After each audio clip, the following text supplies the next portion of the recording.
Light speed space లో ఎంత ఉంటుంది? 3 × 10⁸ మీటర్స్ పర్ సెకండ్ కదా. అంటే ఇక్కడ 10⁸ ఉంది కాబట్టి 10 ఎన్నిసార్లు వేసుకోవచ్చు?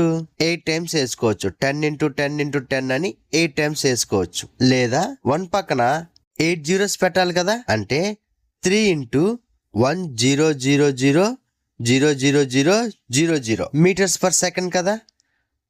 అంటే ఇలా నెంబర్ ఉంటే ఏమన్నా అర్థమవుతుందా? దీన్ని మల్టిపుల్ చేద్దాం. 3తో మల్టిపుల్ చేస్తే 3 × 10 crores మీటర్స్ పర్ సెకండ్ కదా. దీన్ని 3తో మల్టిపుల్ చేస్తే 30 crores మీటర్స్ పర్ సెకండ్ అని రాయొచ్చుగా.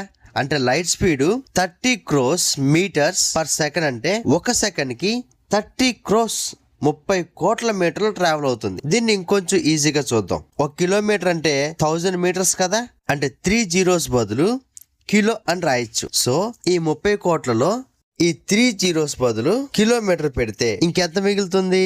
3 lakhs kilometers per second. 3 లక్షల కిలోమీటర్లు పర్ సెకండ్ అవుతుంది కదా. అంటే లైట్ స్పీడ్ ఒక సెకండ్ కి 3 లక్షల కిలోమీటర్లు ట్రావెల్ అవుతుంది. అంటే ఎంత స్పీడ్ గా వెళ్తుందో ఇప్పుడు అర్థమైందిగా. ఇలా కన్వర్షన్స్ నేర్చుకుంటే నెంబర్స్ ఈజీగా అర్థమవుతాయి.